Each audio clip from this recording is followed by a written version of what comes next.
March is Colorectal Cancer Awareness Month, and we're learning more with the survivor today. TJ Brede is joining us. TJ, thanks so much for being here to share your story. Absolutely.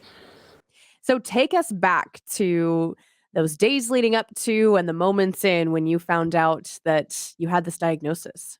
Well, really, I didn't have like a lot of the typical symptoms. I kind of had some stomach cramps, some constipation, some thin stools, no blood, no nothing like that. And I started having abdominal pain one Friday evening. And growing up in rural Nebraska, you don't go to the doctor unless you're dying. So I waited and finally on Sunday, I couldn't get out of my chair, and my husband says, come on, we're going to the doctor. Went in there, and at first they thought maybe I had diverticulitis, and so they did a CT scan, and they found a spot on my liver. From there, they did a biopsy on the liver, and it came back that it originated as colon cancer. And so at that point that I was diagnosed, I was already stage 4.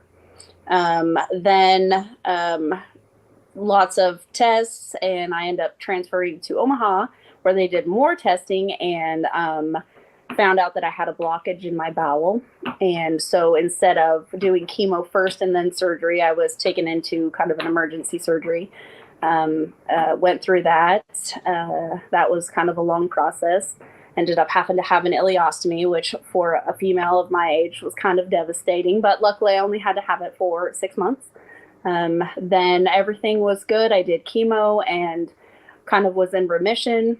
In March of the next year, I came back to my ovary, and that's kind of when COVID hit. So we kind of put off some testing, and when they scanned, they were like, well, it's probably just a cyst, but something in me knew that it was more than that.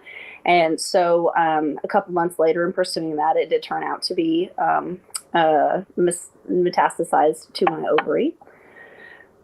And since then, it has been in my, now it's in my lung, so it's metastasized even farther, but 66 chemo treatments and still going.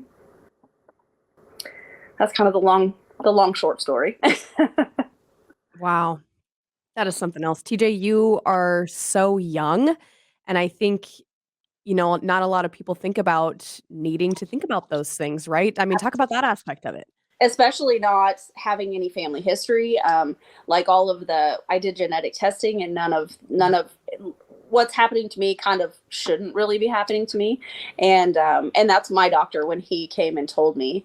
My family physician was actually the one at the hospital that came and told me that I had cancer. And he said he was just shocked. He's all like, I never would have thought that. And, that's kind of part of why I, talk about my story, because most people don't. And like I said, colon cancer isn't something that people are super comfortable talking about. And in my family, it's just kind of a joke. I mean, that's how I deal with things is humor. And just, I don't want anybody else to ever have to go through what I've gone through. So, the colonoscopies, the worst part of it is the prep. You can deal with a day of not feeling super great and being close to the bathroom, as opposed to all the stuff that you have to do with colon cancer. So I advocate for that. I advocate for all screenings because, like I said, especially in rural Nebraska, we don't think about those things. I mean, like I said, we don't. It's just something that we're tough. Well, I grew up as if my arm wasn't falling off, I'm not going to go to the doctor. And since then, my attitude on that has definitely changed. And I feel like I'm still here just to tell my story and to get more people to get screenings. And I talk about it all the time. I put it on my Facebook. I actually have a sign out on my deck that say butts matter too, get that booty checked. And, people deal with it easier if you kind of have a sense of humor about it, because, it's like I said, it's not the cool cancer to have, especially as a young female, but it's just something that we deal with. And then, like I said, my kids will have to get screened. Luckily it's not genetic. So, but I definitely make sure that they pay attention to their bodies and advocate for themselves because technically they would have looked at me and said, you're too young for a colonoscopy. And I'm glad they've lowered the age to 45 because a lot more people my age and younger are getting colon cancer. You talk about the aspect of being in rural Nebraska. You don't have as many resources. You have to travel a lot farther to get those resources, Definitely. and you are gritty and tough. I mean, what is it about being a rural Nebraskan that it's so hard to go to the doctor and to take care of your body and advocate for yourself when you know something is wrong?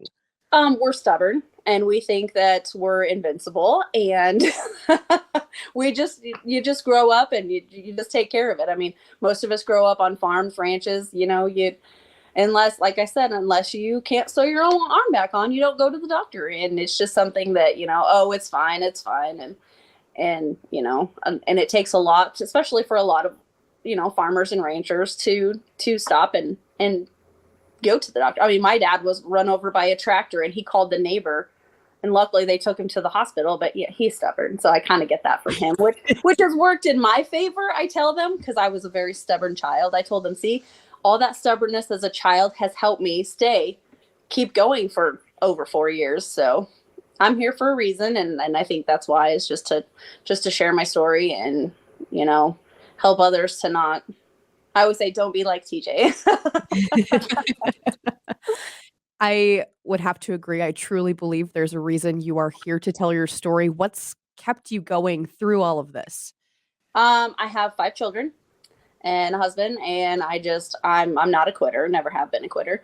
My dad and mom raised me to work hard and to do what I believe in, and I just feel that this is something that God's kind of pushed me to do, and I'm not going to leave my kids. I've kind of, in the process, my oldest is 23, my youngest is 9, so I kind of set goals like, okay, I need to make it to this graduation. I need to make it to this graduation. I need to. And I just kind of try to take it one day at a time. I try to see the blessings and everything. And, like I said, I'm going through this for a reason. And if I can help anybody at all, I'm more than happy to share my story, which is funny because I've always been kind of a private person. And now I just kind of tell everybody about everything. So. God works in weird ways. He really does. I'm all like, well, I kind of maybe would have liked a different path, but I'm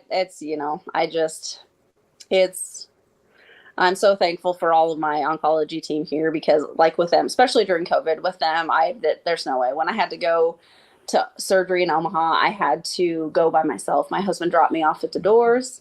I went in and I had my surgery, and he picked me up like 5 days later. And at that point, there's been at least twice that I've almost not made it. And that was one of the times I was bleeding internally. And luckily they found that, but I was there alone and scared. And I know that deters a lot of people. And I know a lot of screenings were put off because of that. And so that's why I'm not like, okay, go get it done now. Go get it done now. If you have any questions, I would rather have a wasted test than for them to have to go through what I've gone through. Wow. I can't imagine, on top of all that, having to walk into the building alone. Yeah, that was anybody there. And my husband had to drive the 4 hours back home and just kind of wait.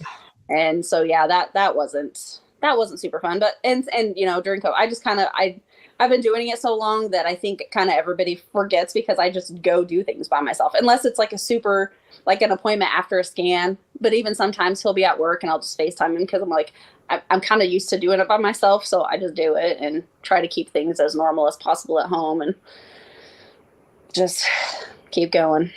Can't let it win. You're right. And you haven't.